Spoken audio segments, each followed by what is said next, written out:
we like to acknowledge the land that we are on.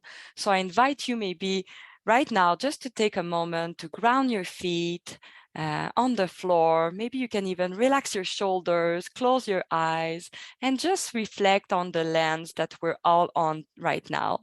Royal Road University is on the traditional lands of the Lekwungen and Kosapsun families and nations, also known as the Sonhi and Esquimalt families. This statement means that we at Royal Road recognize the importance of Indigenous and non-Indigenous people coming together to continue to learn and understand the history, present, and future of Indigenous people. If you know the land that you're joining from, please enter it in the chat and you can say hello, you can say what you're looking forward to learn today. So any comments or question you want, you use the chat, please, to communicate with us. And hopefully everybody's in the good room today. We're here to talk about the Master of Arts, the Graduate Diploma, and Graduate Certificate in Interdisciplinary Studies. With me, I have Dr. Shelley Jones. I have Dr. Jaigris Hodson. I'm practicing my English names. And I have Willem. Willem, I'll let you say your last name because I think this one I won't get. Van Doesburg, that's the Dutch pronunciation, or Van Doesburg. Yeah, I think the French way will be Van Doesburg. And I'm Nancy Prévost-Maurice. I'm an education specialist here at Royal Roads. And in the audience, we have Rhonda White that is with us from the enrollment team. So we'll be sharing links with you in the chat, and those links will be as well provided with the recording at the end of the session. So I see that some people are using the chat. Welcome. Thank you. Thank you, Rhonda, for adding some details over there. So the agenda for today, I will do a brief overview of Royal Roads University. Then we will review the program with Shelley and Willem. We'll have a wonderful conversation with Jaigris about a course on misinformation that she's teaching here at Royal Roads University. Then we will review the application process, everything related to admission, and we will answer your questions.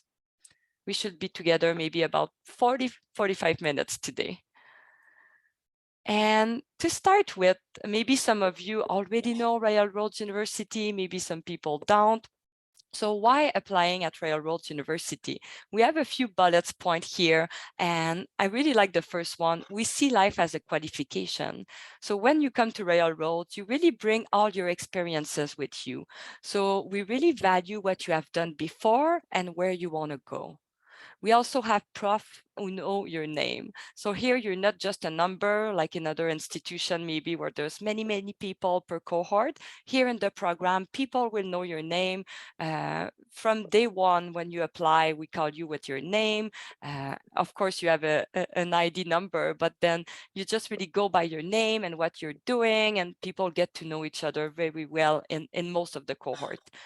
We have learning based on life, same thing. So the MACE program, this one that we're talking about, Interdisciplinary Studies, might be a little bit different because you jump from classes to classes from different programs, but still what you learn in class really impact what you do in your life. And it's kind of vice versa. So if you have real challenges at your workplace, maybe you can talk about it in the classroom, virtually or in person, and then you talk about your cohort, your teammate, your professors, and then you kind of solve those problems together. So it's very neat. Connection for life. So the people you know at Royal Road will continue throughout your path with yourself. So many people will meet 5-10 years after. People connect on LinkedIn, help each other to find sometimes new jobs or new opportunities. So there's an amazing network that will be created while you are at Royal Roads and after. And we were built differently. So when we opened our doors in 1995, it was really to create a university for working professionals. So we know who you are, we know that you come with experiences, volunteering, and that you want to level up your career, and we're here to support that since day one. We are as well a changemaker campus. So there's only a few institutions in Canada and everywhere in the world. But in Canada, we're just a few to have that title of Ashoka U. So you can go online and check that out on Google, maybe Ashoka U. And this is really all about entrepreneurship and social innovation. So what we teach as Railroad is very different of what you see elsewhere. And before I pass it to Shelley, just a little overview of the campus here. So on the top left, you have Hatley Castle, which is maybe the most iconic building that we have. It's a castle that was built in 1908. And now we have offices and sometimes classrooms and events happening at the castle, as well as we do a lot of weddings and movies. So maybe you saw Hatley Castle in some movies, such as X-Men and Deadpool. So if you come with your family and friends, or if you study at Railroad on campus, you'll see the castle. We also have fabulous gardens. On the top right, you see the Japanese one. We have 565 acres of land.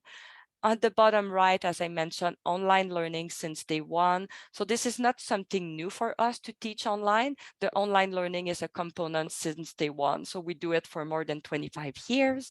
And at the bottom left, you have the Esquimalt Lagoon. The full campus is facing the lagoon, which is a bird sanctuary. So again, it's really related to many programs that we have at Railroads. And if you have no question, I don't see any questions so far in the chat, so I will pass it to Shelley to review the programs with you. Right, hello everyone. Thank you for joining us today. It's a pleasure to be talking about the MAZE program with you, and also a pleasure to be having Jaigris join us today, which will be really interesting to hear about the work that she's doing and one of the courses she's teaching in the MAZE program. So thank you, Nancy, for the introduction. I am actually acting program head at the moment. Joe Axe is the MAZE program head, but I'm in this role until October the 15th. So just so you know that's my positionality at the moment. So interdisciplinary studies, when we think of what does that mean?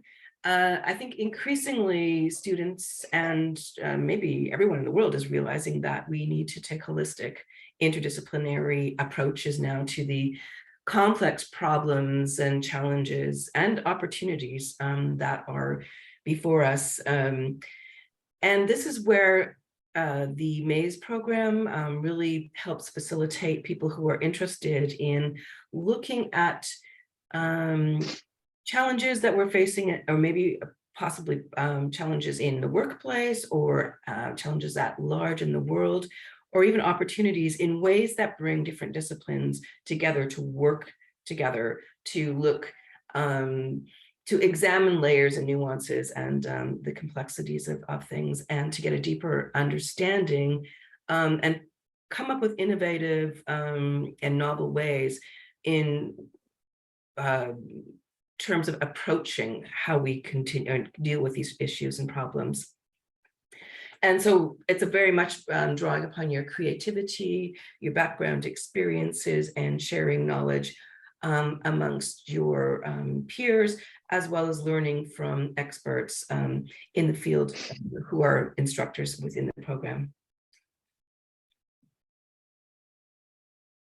So our students come from a diverse range of backgrounds, everything from private consultants to healthcare, NGOs, educators, government employees, social services, military, lifelong planners, really anyone who is interested in lifelong learning.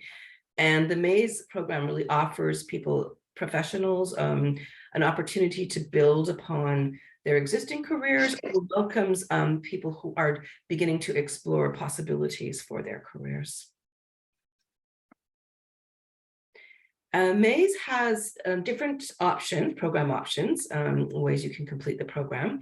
You can do it entirely online, and one is a course-based option where you complete 36 credits of on-campus or online courses, which include 9 credits, which are the required 3 courses at the beginning of the MAZE program, as well as the remainder, 27 courses, credits from courses in other master's or certificate grad cert programs. So that would be the course-based, where you complete the MAISE program through 36 credits of courses.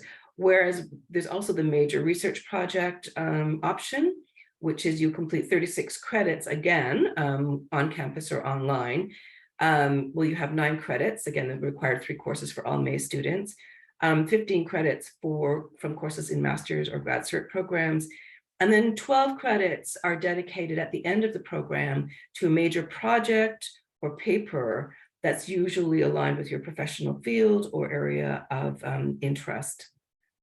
And then the thesis option is again completing the 36 credits with the 9 credits, the mandatory courses at the beginning, 15 credits from courses in master's or the grad cert program, and then 12 credits would be dedicated to your master's thesis.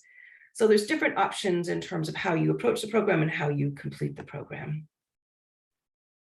Thank you, Shelley. Yeah, that's a question I got right before the webinar. Someone was asking, can I tailor what I'm working in with the program? So I think with the major research project, wonderful. Yeah, we really encourage you to make a connection between the courses and your work or your interests, so that it's a meaningful and practical experience as well as an intellectual one. And we also have the grad certifications or grad certs and the graduate diplomas credentials. And the grad cert in interdisciplinary studies is 9 credits. So you'd have 3 core courses that you take, and then you can ladder up into a diploma or an MA. And there's a graduate diploma, which is 18 credits, which is the 3 core courses and 3 electives. And again, this could be laddered up at a future time into the MA. And one of the really great options actually in the MAISE program is that you can transfer up to 12 credits, which is generally for 3 credit courses, into the MAISE. You can choose from over 20 graduate cert options, such as project management, change management, and strategic human resource management, and transfer these into your MAISE program.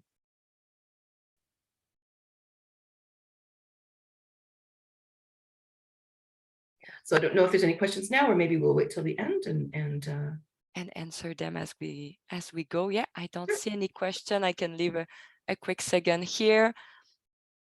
And as we mentioned at the beginning of the webinar, and thank you, Shelley, for the presentation. I always find that this is such an interesting program, and I know with Willem we'll go to the program guide online to to dive deeper in a few minutes. But yeah, thank you so much, Jaigris, for being with us. And I'll just, before I pass it to you, I'll stop sharing my screen after. And I just want to say that, yeah, Jaigris, I'm super pleased that you're with us. You're an associate professor in Canada Research Chair, Digital Communication for the Public Interest. And I will pop in the chat and share with the recording link a little bit about more about yourself and the great interviews and articles that you were part of recently. So over to you. Yeah. All right, thanks. Thanks, Nancy and Willem and Shelley. It's great to be here. Yeah, thank you, Jax, for being here. Now, if I may, what we'll do is we'll do an interview style, and I prepared a few questions but before I introduce the questions further, Jaigris, just 2 things. The main reasons why we asked you to come in, and I think the main reason first is that you are an interdisciplinary researcher, right? So being an interdisciplinary program, tapping from several disciplines, you're practicing basically the core of what we do at our program, but also because you've been with the College of Interdisciplinary Studies since the beginning, as well as being a program head in the past. So you know us really well. You taught a few courses with us, so the program required courses that I will come back to later on. Jaigris has taught, I think, at least 2 of the 3. So that's the first main reason. And then the second reason, I wanted to put this course, which you see here, a little bit in context, INDS 545. So Jaigris has developed this elective course, and it's an elective course that the entire university can use, where they have space, as part of being that research chair, right? Researching disinformation or misinformation. And I just want to put it in context because this is an elective you have. We have several electives in our college. So we have our program, our core courses, right, that you take, but we also have electives. And this is one of the 3 electives. And the other 2 electives, for example, there's an elective around LGBTQ plus global issues and community engagement. There's an elective around global perspectives. But the reason why this course is very interesting for us is that I believe that this course is an exemplary of interdisciplinarity, right? How multi-perspectives come together. So with that in mind, I was thinking I have basically one major overall question. It says, how does interdisciplinarity works in action, right?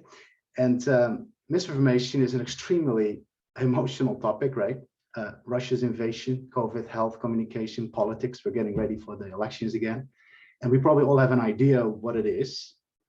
But are you able to speak a bit more about the course and the context of disinformation, and maybe use some of the ideas that you also put in the course? So maybe a mini course about what you do in the course, and don't shy away speaking a little bit about your own research that you carry out as part of your research chair around misinformation as well. Wonderful. That's a big question and a good one. And so I originally did my PhD in the field of communication studies, but now here I am in interdisciplinary studies. And I think that's a really important point because misinformation cannot be studied as simply an information problem.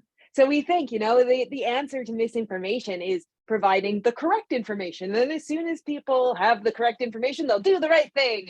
But I think what we've learned over the last several years, if not before, is that it's not just a case of providing the correct or evidence-based information.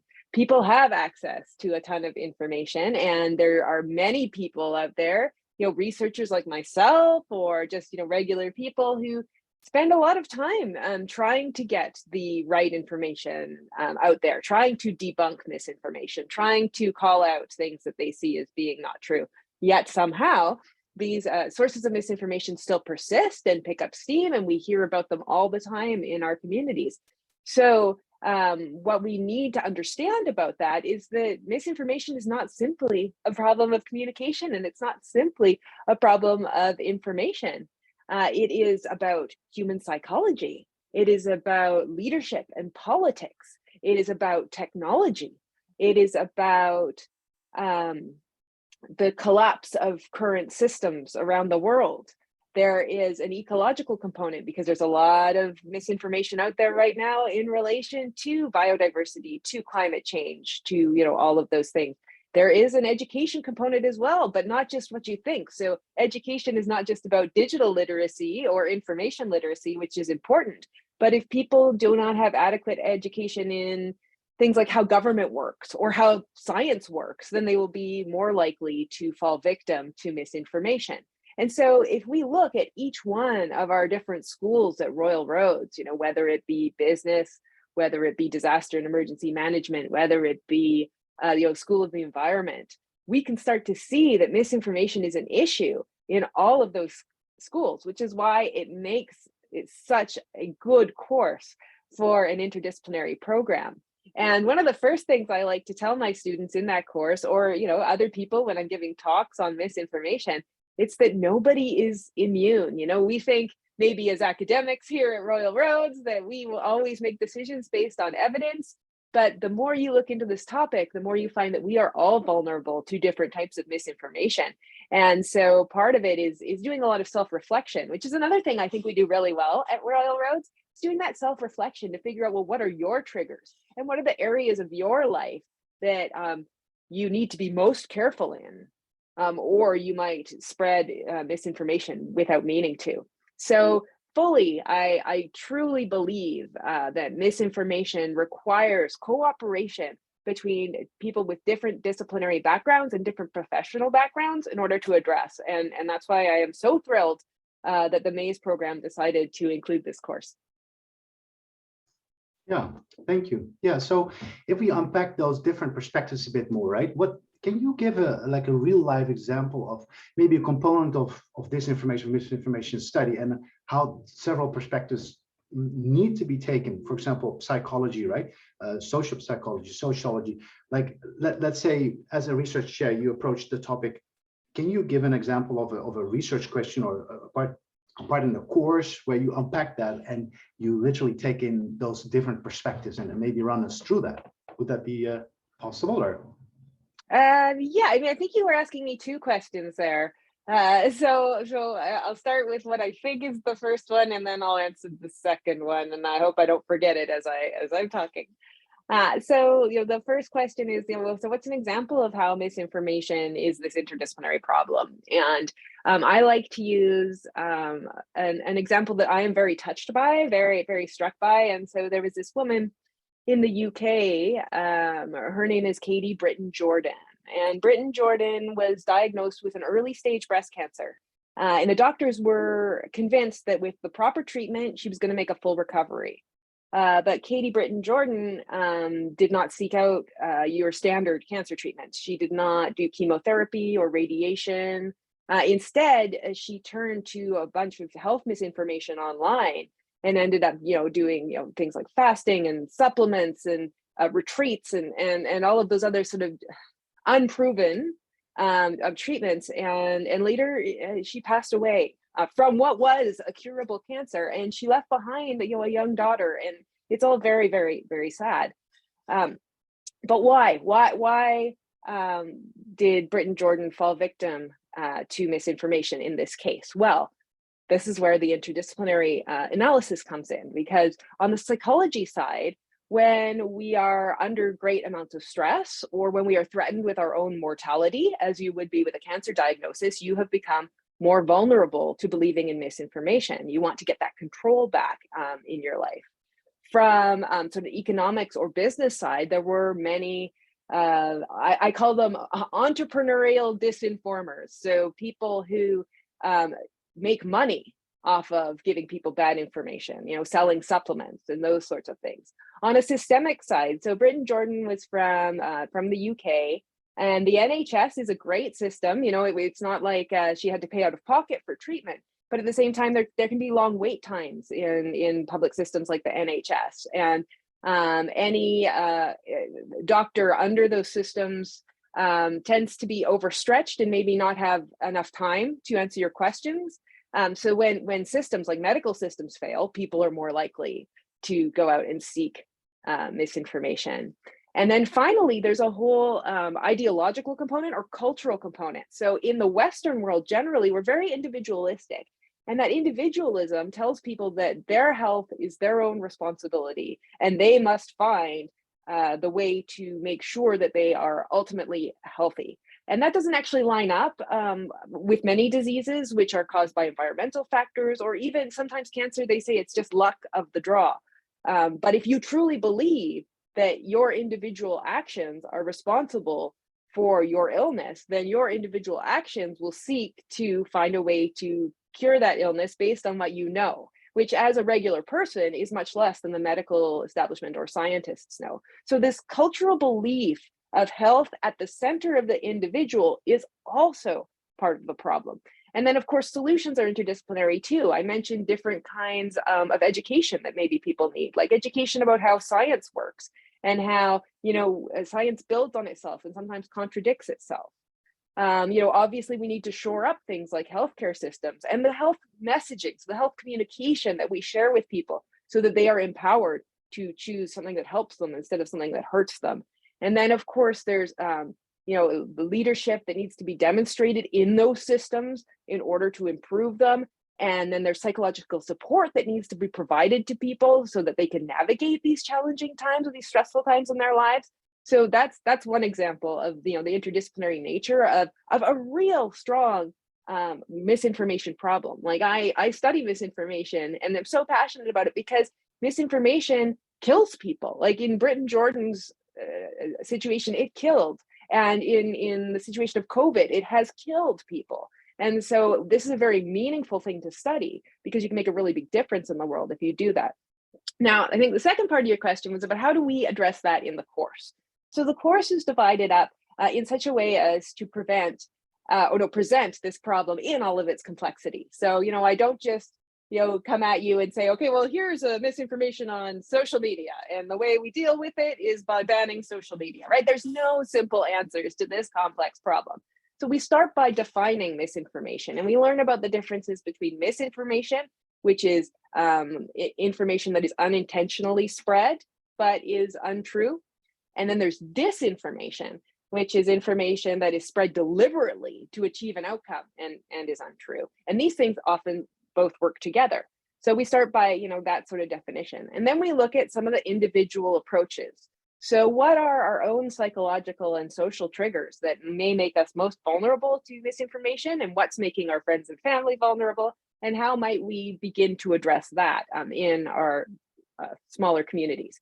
Then we zoom out and we look at social and societal drivers of misinformation. So everything like that individualism issue that I talked about earlier, to pressures on people to succeed at any cost, which can lead sometimes to some of these entrepreneurial issues of misinformation. But we also look at politics and how politicians mobilize misinformation for political gain.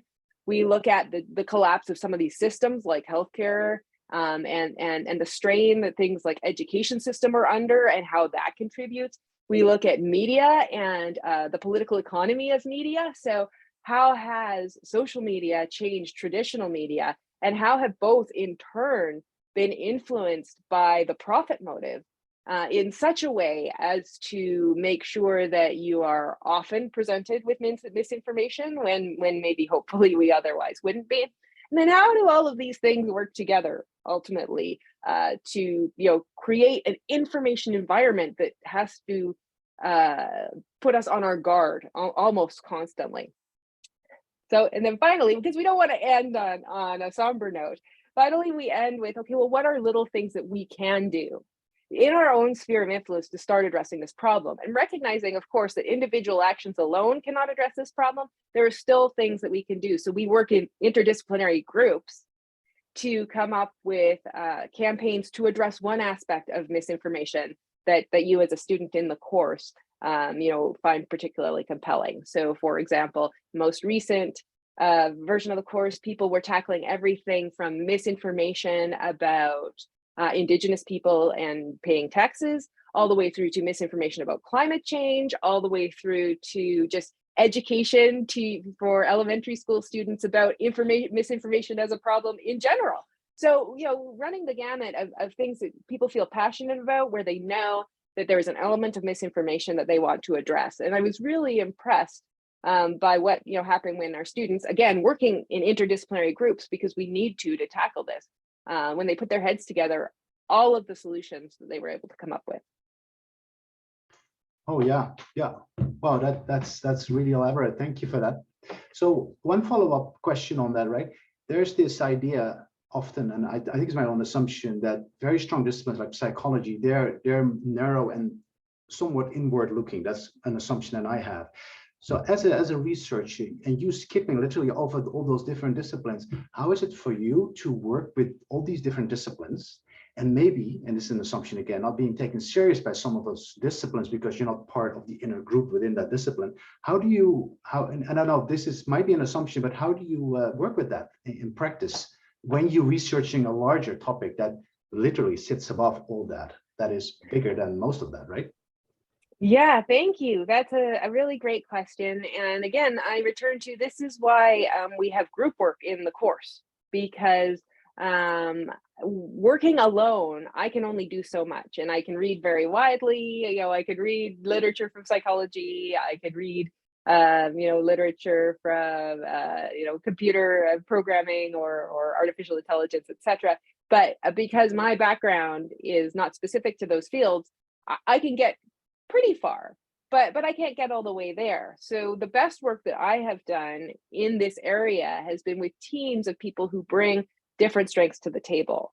And that is why I've mirrored that in the course. And so the students have really two major assignments in addition to some smaller deliverables.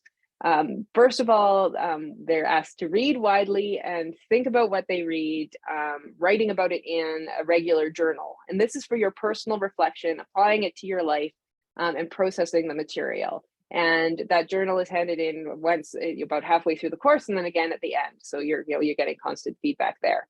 But importantly, that when we come to the stage of addressing that misinformation, that has to be done in a group. And the students don't always love this. I'm going to be honest, sometimes it's hard to work in a group. And I see that in my own work too, but it's necessary, because when you're dealing with a very interdisciplinary problem, there is no way that any one person has the capacity to see the whole problem in its complexity. But when you bring groups of people together with different backgrounds, then we suddenly have new, creative, and innovative solutions to the problem. Yeah, it's the concept of the answer is in the room. If you have multiple people together, you will get that perspective. Now, I have one final question for you, Jaigris, and I think it kind of answers it. And if anybody else has some questions, Shelley or Nancy, please jump in. But you already answered a bit of it. But what did you learn as an instructor working with interdisciplinary students, right? Like our students have maybe a communication background, some of them have an environment background, some of them have a consultant background, even people with a science-based background. So how did you experience, and I'm also pulling this up to the larger program because this is what our program is with people from multiple backgrounds. How did you experience working also as an interdisciplinary researcher already, but how did you experience that? And what did you learn as an instructor from running this course the last time? And what did you take away from it?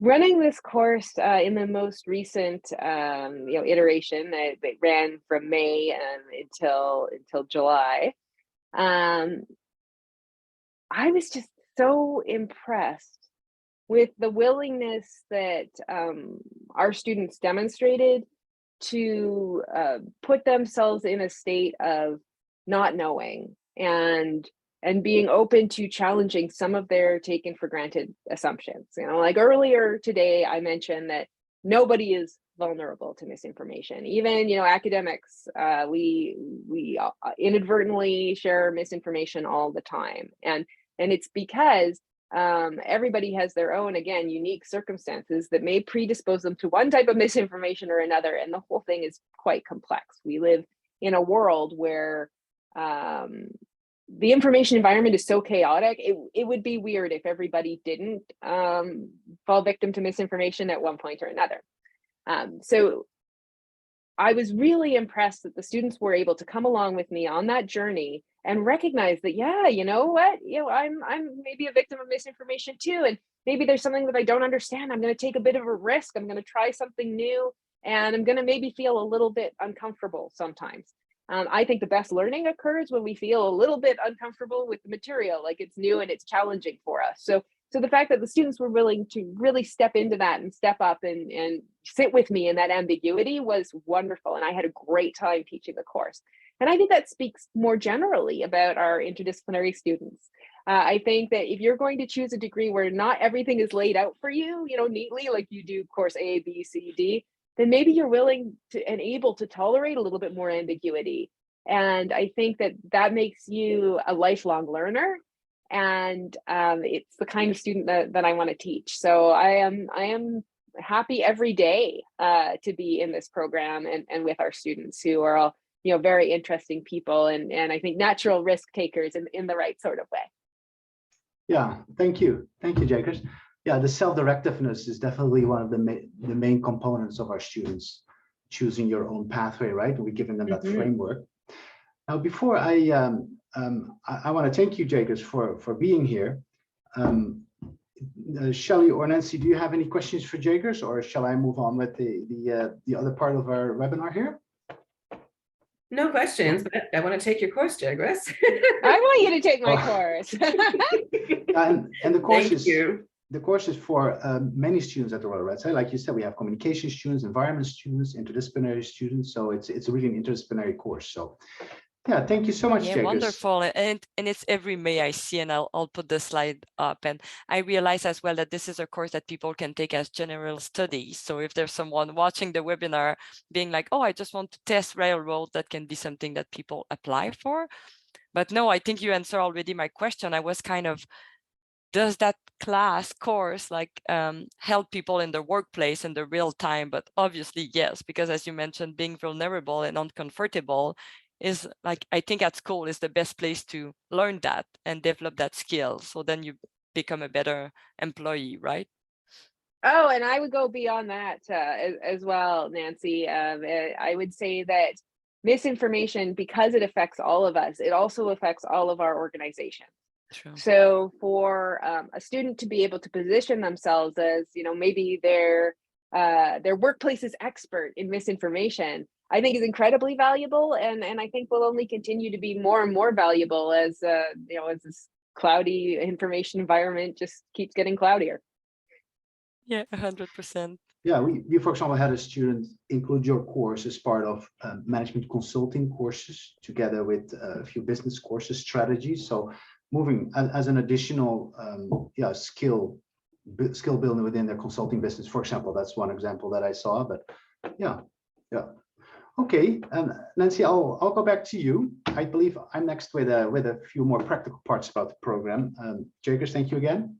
Thank you so for having much. me. And wonderful. I'll just go back to the presenter view. Here Yeah. you go. Yeah, thank you. Shelley previously explained the major, I would say, the philosophy or the theory behind the program. We had then Jaigris explain how it is in practice to have a course that is interdisciplinary. So now I want to go back to the part that, let's say you apply and you want to start with the program. What is it that you'll do, and what's the process? Now, just want to quickly bring up this graph here. And so I mentioned those program required courses, right? So you see those in the green circle there under MACE. There's 3 courses, the INDS 505, 500, and 510. Basically, the 505 is a writing course, critical thinking course. So we make that part of the program. It's a skill-based course. You learn APA, for example, American Psychology Association, citations, formatting, and argumentation. That's all part of the course.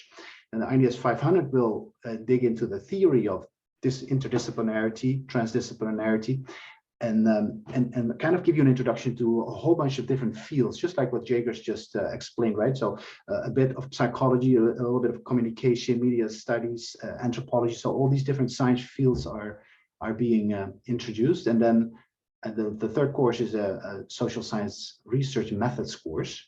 And that's basically the toolkit for doing research. So quantitative methods, qualitative methods. How do you actually measure? If you go into the field, you measure your within your field, you measure what you want to know, right? And how you set it all up. So those 3 courses are the kind of the base, and then you can then either do entirely course based, and I'll show you that later on in the program guide. You can also include what we call a residency, an on-campus component. So if you want to come to campus, you can. Just about 10% of our students do, 15% of our students do probably. So most students take everything online. And then of course the research-based version. And then you have the thesis, major research, right? Or the paper, which is half the size of that and does not include primary research, but those kind of 2 options you have, course-based and research-based. So if we would move on to the next slide, please. So this is, so let's say you apply, and I'm just going to share my screen, and we have a resource that we have developed, and it's called our program guide. And Nancy, you can see it, I hope. Yeah. So once you've taken those 2 or 3 program required courses, right, then you can literally break your own program together, and you do that together with me. I know the courses all pretty well. I know what their levels are. So we want to create a program that is could exist of basically 5 different schools at Royal Roads, but it has the right levels as well. So not only foundational, but it's also more advanced, has more theory. And this is our tool. So let's say you're interested in a combination of leadership and communication. For example, you work at a cultural communication planning department, maybe at a municipality, just as an example.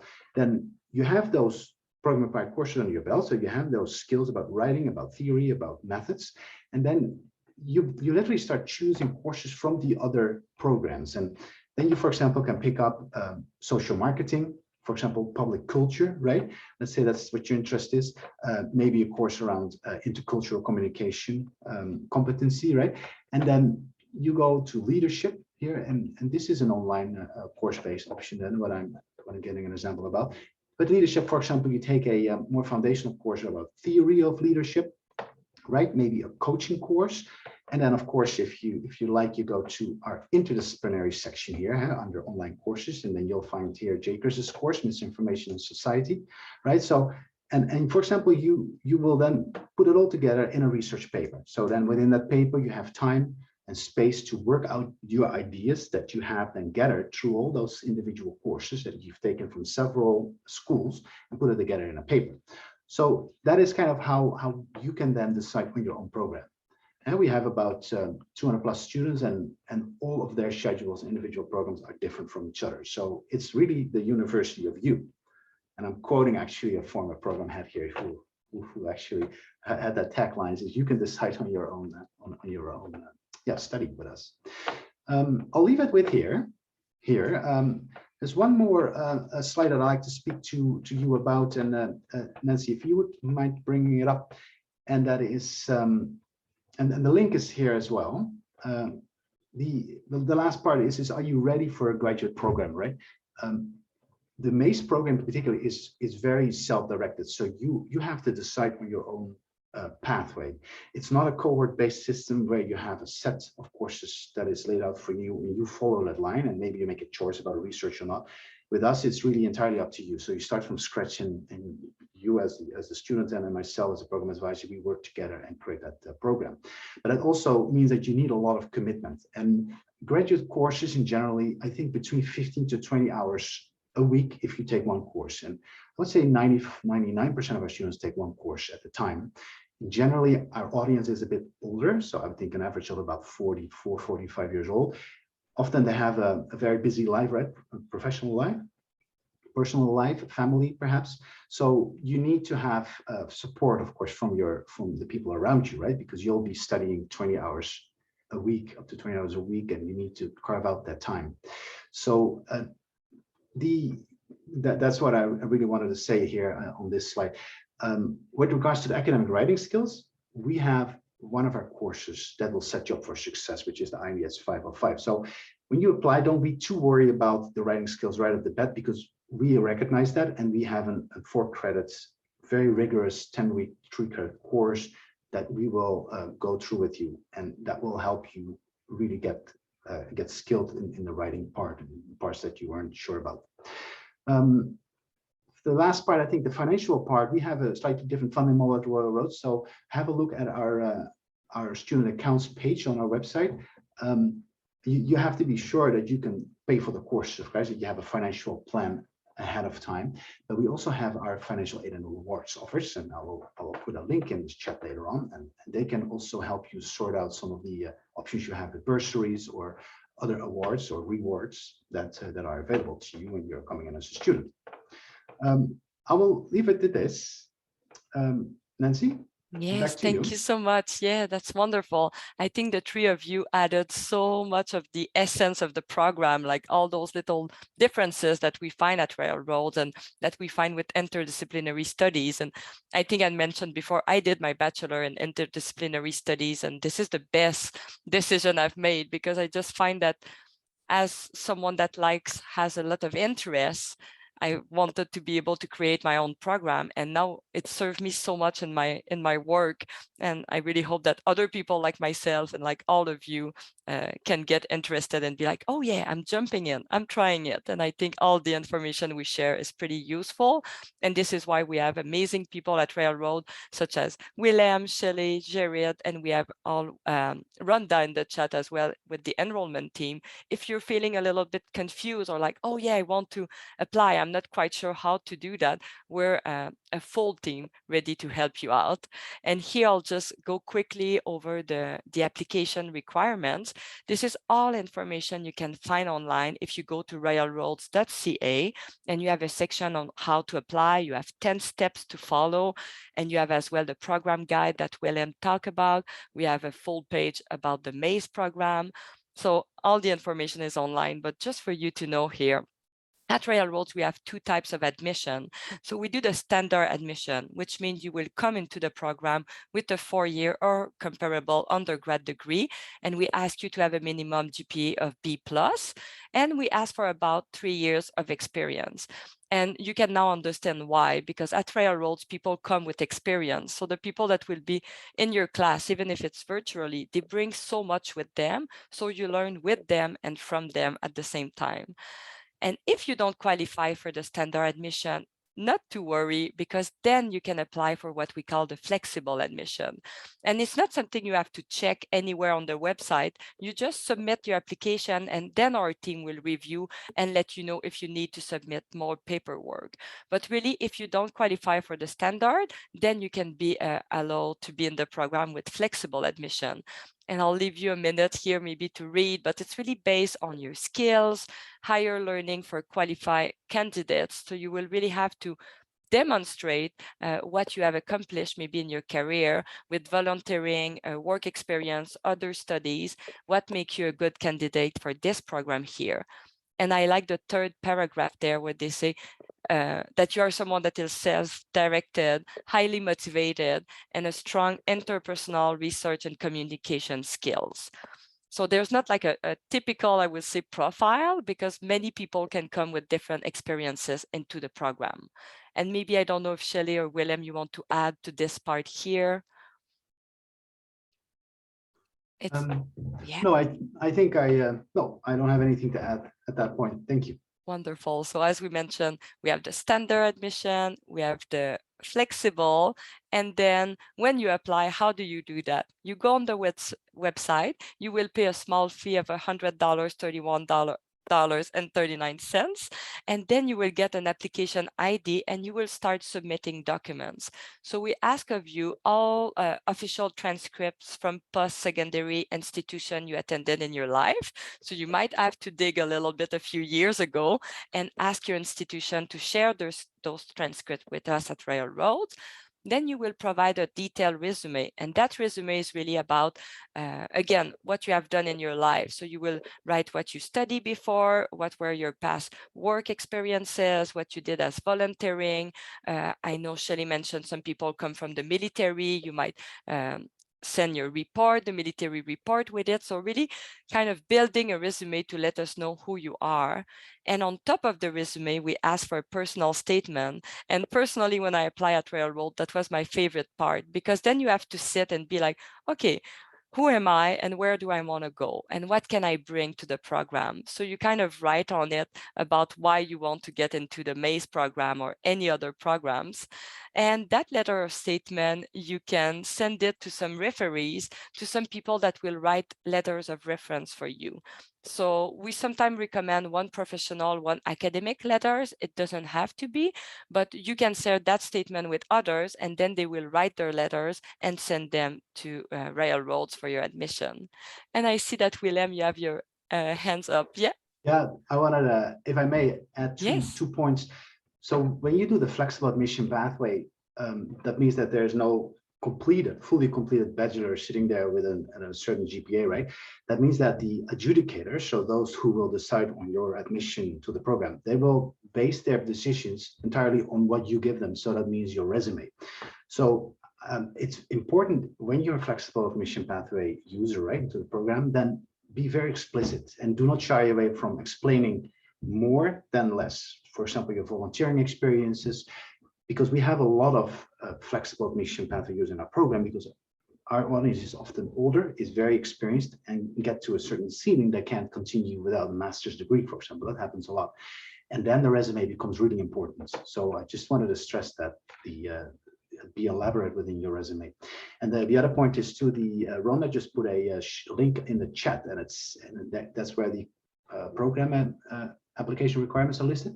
We actually have 6 very, very strong guided questions that will help you on your personal statement. So be sure that you have a look there. You follow those 6 questions. It will be in your own benefit, I think. Yeah, that's all I like. Wonderful. Thank you so much for adding that, and I'll make sure to share that link again with the recording. That's wonderful. And here, I think we mentioned, so the key dates, we have some intakes coming up in January in 2023 already with a deadline application in October. We have another intake in September, then January 2024. And it's beautiful because all those dates are already available for you on the website and to apply for. And you don't have to wait until October. So if you're watching the presentation today and you're thinking, yeah, this is a program for me, I want to apply, then you can already start. And as Willem mentioned about our amazing team of adjudicator, they will, as soon as we get all the documents, they will start looking at your file. So nobody will wait until October. We will really do it on a daily basis, and you can get approved way before that and get in for January. If you need more time, you're thinking about it, and you want to apply only for September or the next January 2024, please feel free to do it too. And financial aid, we touch base a little bit on it. I always invite people to take a print screen or a picture of that slide and really to dig into the website, go on Railroads /financial aid, because there's so many external and internal loans and grants that you can have. We always keep that website updated with everything we can supply at Railroads or anything that is outside in BC, in Canada, or everywhere in the world. So take the time really to dig in and just have a look, because there's so many resources for you out there, because we know that going back to school is a big step, important step, and that the financial part is a huge component. We understand that. And enrollment services, as I mentioned, Rhonda is with us today. There's an amazing team over there ready to help you. So there's one simple email to reach them. It's learn.more@railroads.ca. You can as well just scan the QR code that we have to be connected on WhatsApp with them. And you can always give us a call as well, anytime, Monday to Friday, if you have any questions, or if you want to do a Zoom meeting with one of the enrollment person, really to kind of just walk you through the process, have questions. They can share past webinars with you, or any ideas of research, or any projects that students have completed already. And this is what completes today's session.